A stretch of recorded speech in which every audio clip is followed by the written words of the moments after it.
गिबियावनो रंजालि बैसागुनि जोंनि बड'लेण्ड बुब्लि रादाब नायगिरि गासैनिसिमबो गाहाम हामलायनाय जासिबाय।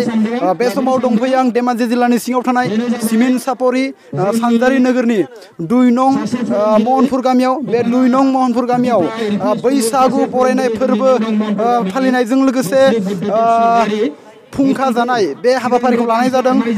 बे हाबाफारियावनो मा आयदाखौ लानानै बिथांमोना बे हाबाफारिखौ खुंनाय जादों बेनि सायाव जों मिथिना लानो थाखाय फैबाय। आरो बे हाबाफारियावनो जोङो जोबोद मोजां बाख्नायथावना मोनसे बुंनांगोन। जिहेतु 2 नं महनपुर गामिनि जिहेतु 60 बोसोर बारनाय जिहेतु बोराय बैसोनि बिथांमोनखौ गामिया 2 नं महनपुर गामिनि रायजो राजाफोरा मान बावदों। आरो बेजोंनो लोगोसे जोंनि बर' हारिनि माखासे हारिमु धोरोमफोरखौ फोथांना लाखिनो थाखाय बिथांमोना मोजां आयदाखौ लानानै खुंनाय जादों। बे आयदानि सायावनो बिथांमोननिफ्राय जों माखासे बाथ्रा मिथिना लानो थाखाय आवगायबाय। बे समाव जों दङ 2 नं महनपुर गामिनि जिहेतु आफादगिरि बिथांनिफ्राय जों माखासे बाथ्राखौ मिथिना लागोन। जिहेतु दिनै बैसागु फोरबो बरायनाय बेजों लोगोसे फुंखा जानाय बे हाबाफारियाव मा आयदाखौ लानानै बिथांमोना खुंफुंदों। मानगोनां दिनै नोंथांमोननि बड'लेण्ड बुब्लि निउस चेनेलनिसिम आंनि गोजोन हामलायनाय बावथिग्रोनाय थाबाय। नोंथांमोना दिनैनि बे जोंनि हाबाफारियाव सफैनानै नुजाथिफैनायनि थाखाय नोंथांमोनखौ आं गिबियावनो साबायखर बावग्रोबाय। दिनै जों 2 नं महनपुर गामिनि गेलेग्रा फोथाराव 2 नं महनपुर गामिनि गासै रायजो राजाखौ लानानै जों देग्लाय गोदान बोसोरनि मोसौ थुखैनाय गोदान बैसागु फोरबो बरायनाय बे हाबाफारिखौ लानाय जादों। जों दिनै फुंनिफ्राय गोबां हाबाफारि थांबाय। जोंहा 7 रिंगायाव जोङो जोंनि पेन्डेल बेखेवनाय बे जानानै थांबाय। लोगोसेनो जोंनि फुंबिलियाव 9 रिंगायाव जोङो मोसौ थुखैनाय हाबाफारिखौ जोङो मोजाङैनो मोजां जोङो दैदेनलांबाय। जोङो आरो फुं समाव जोङो मोनसे हाबाफारि लाबावनाय जादों। बैसागु बराय फोरबोआव जोङो गामाखालि बोसोरनि बायदि जोङो देग्लायबो खुंखा जानाय हाबाफारि गोखा गोखै जोङो मैगं खांनानै जाहाथे जोंनि रायजोनि देहाफ्राव बेमार आजार जाया बर'नि आसार खान्थि हिसाबै जोंबो दिनैनि बे खुंखा जानाय हाबाफारिखौ जोङो गासिबो 2 नं महनपुर गामिनि गासै रायजो राजाखौ लानानै जों दिनै बे खुंखा जानाय हाबाफारिखौबो लाफानाय जादों।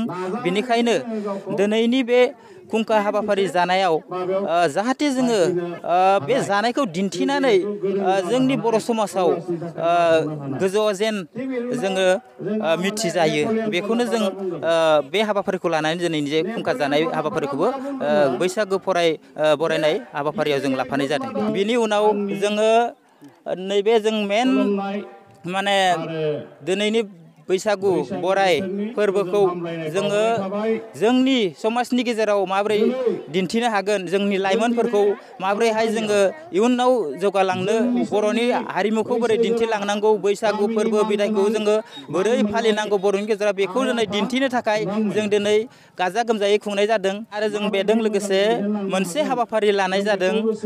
जों गोदोनिफ्राय रायजो जाबोनाय बोराय बुरि बैसोगोरा सुबुंफोरखौ दिनै जोङो 2 नं महनपुर गामिनि जेसेबां गोदोनिफ्राय संसार जाबोनाय दासिम बैसोगोरा सुबुं जानानै दं बोराय बुरै आइ आफा बिदा फंबायमोनखौ जोङो मान बावनाय हाबाफारि लानाय जादों। दिनैनि गोदान बोसोरनि बैसागु फोरबो बरायनायनि गेजेरजों जों दिनै बेखौ लोब्बा लाखिनानै बे हाबाफारिखौबो लाफानाय जादों। औ नंगौ, बे समाव जोंनो 2 नं महनपुर गामिनि आफादगिरि बिथाङा रोखायै फोरमायना होबाय दिनैनि जिहेतु बैसागु बरायनाय फोरबो आरो लोगोसे फुंखा जानाय फोरबो। बे फोरबोआव बिथांमोना फुंनिफ्राय जागायनानै दासिम मा आयदाखौ लानानै बिथांमोना खुंफुंदों बेनि सायाव रोखायै फोरमायना होबाय जोंनि बड'लेण्ड बुब्लि रादाबनि गेजेरजों। आरो बेनि गेजेरजों नोंथांमोननो जों मिथिनो नाजाबावगोन बे हाबाफारियावनो गाहाय आलासि महरै आलासि लिंनानै लाबोदों। बिथांनिफ्राय जों माखासे बाथ्राखौ मिथिना लाबावगोन। फुंखा जानाय जिहेतु हाबाफारि, बे फुंखा जानाय हाबाफारिनिनो माखासे सोमोन्दै मिथिना लानो थाखाय बिथांमोननि फुंखा जानाय जिहेतु संनाय जायगा, बे जायगासिम जों सफैनो हाबाय।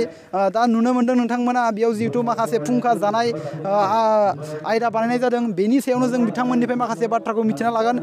दिनैनि बे दिनाव खुंखा जानाय बोथोराव खुंखा, अमा, बिदिनो मानामुनि गोबां 101टा मैगं जोङो अरुणाचल लेखापालनिफ्राय जोङो लानानै फैनाय जादों आरो बेवहाय गामिनिफ्रायबो बुथुमदो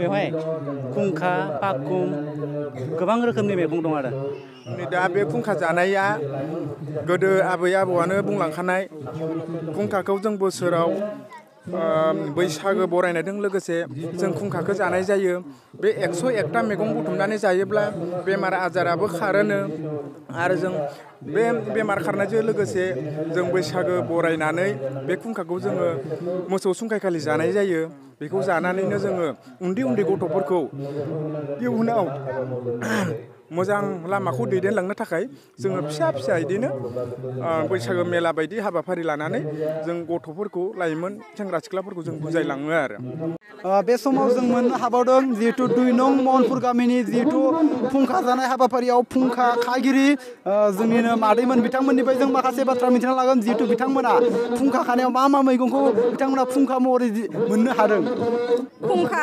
खादो दुम्रु बिलाइ खादो थाराय खादो फान्थाव खादो बेनिफ्राय आरो जों हाग्रानि मुवा जिरादखौनो गासिबो खानानै लाबोनाय जादों आरो बिदिनो मोजांखौनो मोनदों जोङो जोबोर एकदमबारे गोजोननाय मोन्दों आरोखि नोंसिनि साननाय हनाय मावनाय दांनाय आबाद गासिबो गोजोननाय मोन्दों आरो रंजा बाजा फिसा फिसौ गासिबो जोंनि आंगो लोगो आइजोफोरदोबो रंजाफानो मोननाय आरो फिसाफोरदोबो रंजाफानो मोननाय बिराद गोजोननाय मोन्दों आरो जोङो बैसागुखौ माबायदि देग्लाय फालिगोन बैसागोखौ जोङो गोसो गोथारै फालिगोन आरो जोबोद खुसि रंजा खुसि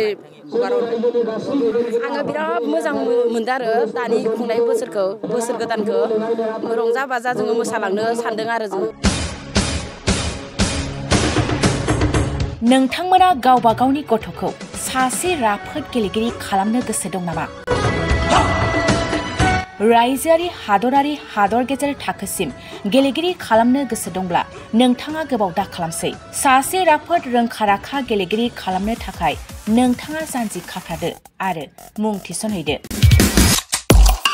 चिरां जिल्लानि सिङाव थानाय सोलिफु फोरोंसालि बल्लामगुरि काराटे एकाडेमि फोनांजाब राहा 8720903713 बड' हाउस काराटे एकाडेमि दलाइगाव फोनांजाब राहा 6900451157 बेंटल काराटे एकाडेमि फोनांजाब राहा 9678041226 बिरनगाव काराटे एकाडेमि फोनांजाब राहा 6901341656 आरो दालिगाव काराटे एकाडेमि फोनांजाब राहा 8720903713 बैफोर मख'नाय सोलोंसालिनिफ्राय सिगांनिफ्रायनो रायजोआरि हादरारि हादर गेजेरारि थाखोनिफ्राय बान्था मोननो हानाय सोलोंसाफोर मोननो हाबोनाय सोलोंसालि बे मख'नाय फोरोंसालियाव रोंगौथि गोनां फोरोंगिरिया फोरोंथाय होनानै नोंथांनि गथ'खौ सासे राफोद गेलेगिरि सोरजिनायाव मदद आरो जाफुंसार खालामगोन अब्ला मानोथो गोबाव खालामनो थाबैनो मुं थिसनहैदो